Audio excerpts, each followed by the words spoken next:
Hi friends welcome to संध्या कुटी channel இன்னைக்கு நம்ம சேனல் மூலமா ஒரு சூப்பரான ஸ்நாக்ஸ் ரெசிபி தாங்க பார்க்க போறோம் பிள்ளைங்களுக்கு ஹாலிடே டைம்ல இது போல சட்டுன்னு செய்யக்கூடிய ஒரு 5 நிமிஷத்துல செய்யக்கூடிய இந்த ஸ்நாக்ஸ் ரெசிபி உங்களுக்கு ரொம்பவே பிடிக்கும் பசங்களுமே ரொம்பவே விரும்பி சாப்பிடுவாங்க அதுக்கு பாத்தீங்கன்னா ஒரு மிக்ஸி ஜார் ஒன்னு எடுத்து வச்சுக்கிட்டேங்க நீங்க இதான ஒரு மெஷர்மென்ட் கப் வந்து அளந்து எடுத்துக்கங்க நான் இந்த கப் அளந்து எடுத்துக்கிறேன் இந்த கப்பால பாதி கப் அளவுக்கு நான் பொட்டுக்கடலை எடுத்து வச்சிருக்கேங்க அதை சேர்த்து விட்டுக்கலாம் நீங்க ஒரு கப் அளவு கூட சேர்த்துட்டு செய்யலாங்க நான் அரை கப் அளவுக்கு மட்டும் நான் பொட்டுக்கடலை எடுத்துருக்கேன் இது ஃபைன் பவுடர் அரைச்சி எடுத்துட்டு வந்துடலாம் இப்ப சலாட் ஒன்று வச்சுக்கலாங்க இப்ப நம்ம அரைச்சி எடுத்துட்டு வந்த பொட்டுக்கடலை மாவு வந்து சேர்த்து விட்டுக்கலாம் கொஞ்சம் கூட கொரணைகள் வந்து இருக்கக்கூடாது சேர்த்து விட்டுக்கலாங்க இப்ப இது கூடவே வந்து நம்ம என்னென்ன பொருட்கள் சேர்க்குதுன்னு சொல்லிட்டு வீடியோவை ஸ்கிப் பண்ணாம பாருங்க இப்ப பாருங்க நம்ம எந்த கப்பால பொட்டுக்கடலையை அளந்து எடுத்துக்கிட்டோமோ அதே கப்பால ஒரு கப் அளவுக்கு அரிசி மாவு எடுத்து வச்சிருக்கோம் அதையுமே வந்து இந்த சல்லடையால நம்ம சலிச்சு எடுத்துக்கலாம் நம்ம இன்னொரு கப் அளவுக்கும் சேர்த்து நம்ம சல்லடையால சலிக்கணுங்க ஃபர்ஸ்ட் இதை வந்து நம்ம சலிச்சுக்கலாம் கொஞ்சம் கூட இந்த குரணைகள் வந்து இருக்கக்கூடாது பாருங்க இந்த அளவு நம்ம சலிச்சிட்ட பிறகு திரும்பியும் இன்னொரு கப் அளவுக்கு நம்ம அரிசி மாவு சேர்த்துக்கலாங்க பாருங்க மொத்தமா நான் 2 கப் அளவுக்கு அரிசி மாவு எடுத்திருக்கேன் இதையுமே சேர்த்து நம்ம சலிச்சு விட்டுக்கலாம்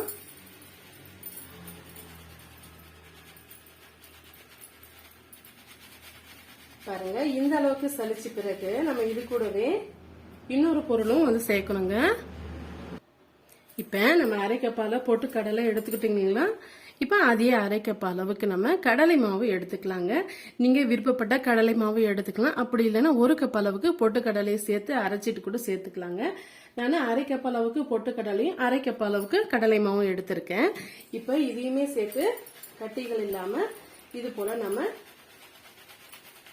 நல்லா சலிச்சு விட்டுக்கலாம் இப்ப பாருங்க இந்த அளவுக்கு நமக்கு குரணைகள் வந்திருக்கு திரும்பவுமே வந்து மிக்ஸி ஜார்ல போட்டு நம்ம அரைச்சியும் எடுத்துக்கலாம் அப்படி இல்லைன்னா வந்து நம்ம அப்படியும் நமக்கு தேவையில்லாம எடுத்தும் வச்சிடலாங்க இப்ப நான் இன்னொரு டைம் போட்டு அடிச்சு எடுத்துட்டு வந்துடுறேன் இப்ப நம்ம அரைச்சி எடுத்துட்டு வந்துட்டோம் சல்லடையால சலிச்சு எடுத்துக்கிட்டோங்க இப்ப இந்த குருணைகள் நமக்கு தேவையில்லை இப்ப இது கூடவே கொஞ்சமா வந்து பெருங்காயத்தூள் வந்து சேர்த்துக்கலாங்க அரிசி மாவு சேர்க்கும் போது பெருங்காயத்தூள் வந்து சேர்த்துக்கோங்க 1/4 டீஸ்பூன் அளவுக்கு கொஞ்சம் குறைவா வந்து சேர்த்திருக்கேன் இப்ப மிளகாய் தூள் வந்து சேர்த்துக்கலாம் பாருங்க இந்த அளவுக்கு நான் வந்து மிளகாய் தூள் வந்து சேர்த்துக்கிறேன் அவங்க காரத்துக்கு ஏற்ப கொஞ்சம் காரமா இருந்ததுன்னா உங்களுக்கு பிடிக்கும்னு நினைச்சீங்களா அதுக்கு தகுந்தாற் போல சேர்த்துக்கோங்க நான் வந்து சின்ன டீஸ்பூன்ல 1 டீஸ்பூன் அளவுக்கு மிளகாய் தூள் வந்து சேர்த்துக்கிட்டேன் இப்ப தேவையான அளவுக்கு நம்ம உப்பு சேர்த்துக்கலாங்க பாருங்க இந்த அளவுக்கு நான் வந்து உப்பு சேர்த்துக்கிறேன் சப்போஸ் வந்து நம்ம நல்லா மிக்ஸ் பண்ண பிறகு உப்பு பத்தலைன்னா சேர்த்து விட்டுக்கலாம் இதெல்லாம் சேர்த்துட்டு ஒரு முறை கைகளால நல்லா வந்து மிக்ஸ் பண்ணி விட்டுக்குங்க இந்த அளவுக்கு மிக்ஸ் பண்ண பிறகு வெது வெதுப்பான தண்ணி சேர்த்து நல்லா வந்து பிசைஞ்சு எடுத்துக்கலாம் ரொம்ப இலக்கமாவும் கூடாது ரொம்ப கெட்டி தன்மையாவும் இருக்கக்கூடாதுங்க கெட்டியா இருந்ததுன்னா பிழிய முடியாது ரொம்ப இலக்கமா இருந்ததுன்னா எண்ணெய் குடிக்கிறதுக்கு வாய்ப்பு அதிகமாவே இருக்குங்க அதனால கரெக்டான பக்குவத்துக்கு நம்ம பிசைஞ்சு எடுத்துக்கணும் இப்ப வெது வெதுப்பான தண்ணியை வந்து சேர்த்து விட்டுறலாம்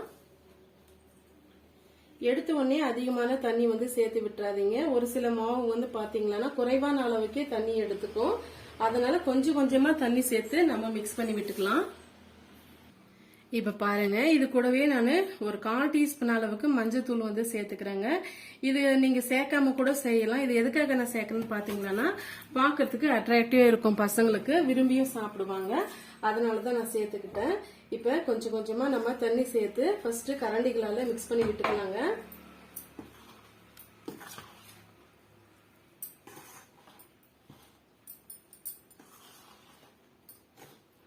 இப்ப நான் மிக்ஸ் பண்ணிட்டு நான் காமிக்கிறேன் பாருங்க இந்த பக்குவத்துக்கு நம்ம பிசைஞ்சு எடுத்துக்கணும் ரொம்ப இலக்கமாவும் இருக்கக்கூடாது ரொம்ப திக்காவும் இருக்கக்கூடாதுங்க இப்ப நம்ம ஒரு சிலிண்டர் ஷேப்புக்கு பிடிச்சு எடுத்துக்கலாம்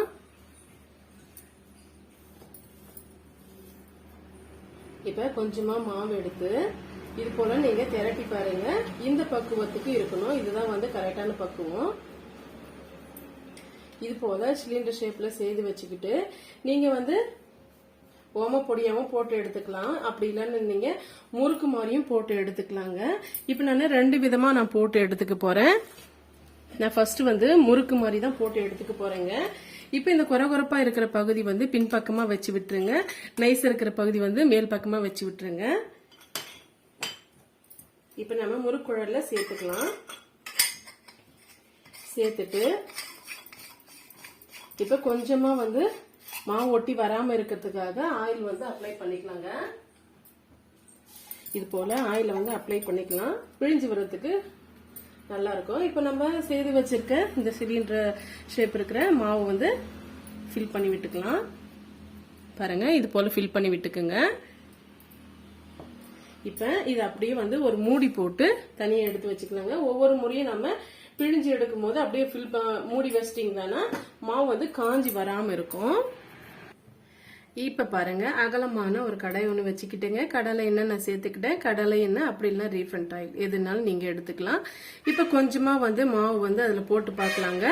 மேல உடனே எலும்பி வந்துடுச்சுன்னா எண்ணெய் நல்லா காஞ்சி வந்திருக்குன்றது அர்த்தம். இப்ப நம்ம கொஞ்சமா மாவு எடுத்து போட்டு பார்க்கலாம். பாருங்க, டக்குன்னு மேல எலும்பி வருது. இப்ப வந்து நம்ம அப்படியே டைரக்டா சேர்த்து விட்டுக்கலாங்க.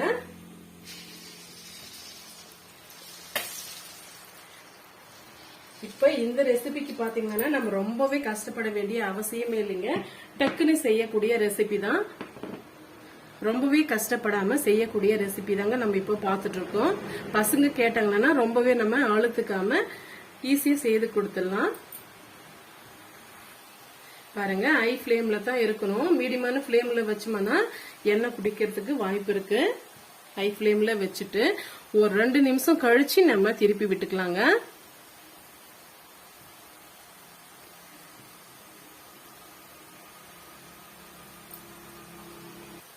பாருங்க, இப்ப வந்து நம்ம திருப்பி விட்டுக்கலாம்.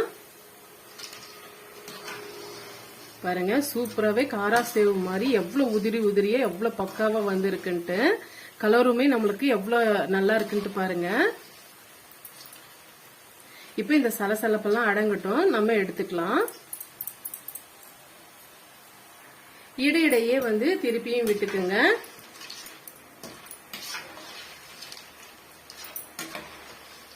கொஞ்சம் இந்த சலசலப்பை அடங்கின உடனே நம்ம எடுத்துக்கலாங்க. அந்த சலசலப்பு அடங்காததுக்கு முன்னாடி நம்ம எடுத்துட்டோம்னா சாஃப்டா இருக்கும். அதனால இந்த பபுள்ஸ் எல்லாம் கொஞ்சம் குறைஞ்ச உடனே நம்ம எடுத்துக்கலாம். பாருங்க, இந்த பபுள்ஸ் எல்லாம் முழுமையா அடங்கி வந்துடுச்சு. இப்ப நம்ம எடுத்துக்கலாங்க.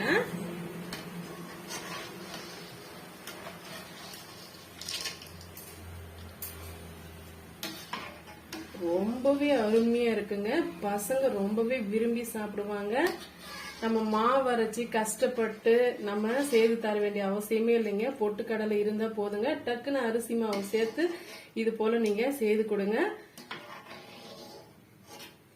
பாருங்க, சூப்பரா நம்ம ரெடி பண்ணிட்டோம். இதே போல எல்லா முறுக்குகளையும் செய்து முடிச்சிட்டு பார்க்கலாம். இப்ப பாருங்க, இப்ப ஒரே மாவுல நம்ம மொத்தம் 3 வகையான ஸ்நாக்ஸ் வந்து செய்து இருக்கோம். ஃபர்ஸ்ட் பாத்தீங்களா நம்ம நார்மலா செய்யக்கூடிய முறுக்கு, அப்புறமா முள்ளு முறுக்கு நான் செய்து வச்சிருக்கேன். அதுக்கப்புறம் பாத்தீங்களா ரிங் முறுக்கு, பாருங்க ரிப்பன் முறுக்கு. பாருங்க, நான் இன்னொரு முறை பிழிஞ்சு காமிக்கிறேன். இப்ப ஒவ்வொரு வகையான ஸ்நாக்ஸ்க்கும் ஒவ்வொரு வகையான முறையில வந்து நம்ம மாவு பிசைய வேண்டிய இது வருங்க. அந்த மாதிரி இல்லாம ஒரே ஒரு முறை நம்ம பிசைஞ்சு வச்சுக்கிட்டாலே போதுங்க. எல்லா விதமான இதுலயுமே நம்ம பிழிஞ்சு எடுத்துக்கலாம். அந்த முறையில நம்ம பிசைஞ்சு எடுத்துக்கிட்டோம் மாவு.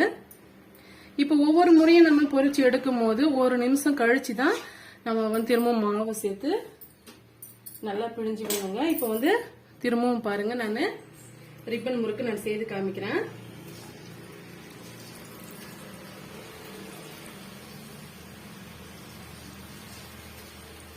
நம்ம எடுத்திருக்கிற மாவுக்கு பாத்தீங்களா கிட்டத்தட்ட வந்து ஒரு 2 கிலோ அளவுக்கு நமக்கு ஸ்நாக்ஸ் அது கிடைச்சிருக்குங்க.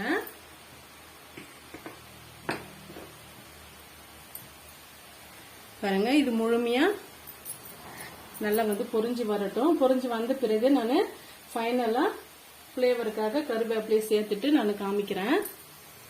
பாருங்க எல்லா முறுக்குகளையும் நம்ம செய்து முடிச்சிட்டோம். மொத்தம் 3 கப் அளவு மாவுக்கு 3 வகையான நம்ம ஹாலிடே ஸ்நாக்ஸ் வந்து செய்து முடிச்சிட்டுங்க. இந்த ஸ்நாக்ஸ் வந்து கண்டிப்பா உங்களுக்கு பிடிக்கும். ஏன்னா பாத்தீங்கன்னா இப்ப நம்ம சிம்பிளான இன்கிரீடியன்ஸை வச்சு ஒரு டேஸ்டியான ஸ்நாக்ஸ் தான் நம்ம செய்திருக்கோம். பாருங்க நார்மலா இருக்கக்கூடிய காரா சேவ் மாதிரியே நம்ம இந்த ஸ்நாக்ஸ் வந்து செய்திருக்கோம். ஃபிளேவருக்காக கருவேப்பிலை சேர்த்துக்கிட்டோம். இது கூடவே பாத்தீங்கன்னா முள்ளு முறுக்கு மாதிரியும் இந்த ஸ்நாக்ஸ் நாம செய்துக்கிட்டோங்க. இது கூடவே பாத்தீங்கன்னா ரிப்பன் பக்கோடாவும் செய்து முடிச்சுக்கிட்டுங்க. இப்ப ஒரே டைம்ல வந்து மாவு கலந்து கொண்டு இது போல நம்ம செய்யும் போது ரொம்பவே ஹாப்பியா இருக்கும் இல்லைங்களா?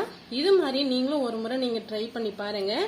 3 கப் அளவுக்கு மாவு எடுத்துக்கிட்டீங்களா 3 வகையான ஸ்நாக்ஸ் வந்து நம்ம செய்திடலாங்க. ரொம்பவே டேஸ்டியா இருக்கும். பசங்க கேட்டாங்களா இந்த ஹாலிடே ஸ்நாக்ஸ் வந்து செய்து கொடுங்க. ரொம்பவே அவங்களுக்கு பிடிக்கும். பிடிச்சிருந்தா மறக்காம சந்திக்குட்டி சேனலுக்கு சப்ஸ்கிரைப் பண்ணுங்க, லைக் பண்ணுங்க, ஃப்ரெண்ட்ஸ் அண்ட் ஃபேமிலியோட நிறைய ஷேர் பண்ணுங்க. இது போல சிம்பிளான டேஸ்டியான ஸ்நாக்ஸ் ரெசிபிஸ் எல்லாம் நம்ம சேனல் மூலியமா நிறைய நம்ம அப்லோட் பண்ணிருக்கோங்க. பிளேலிஸ்ட்ல போயிட்டு செக் பண்ணி பாருங்க. செக் பண்ணி பார்த்துட்டு யூஸ் பண்ணிக்கங்க. தேங்க்யூ.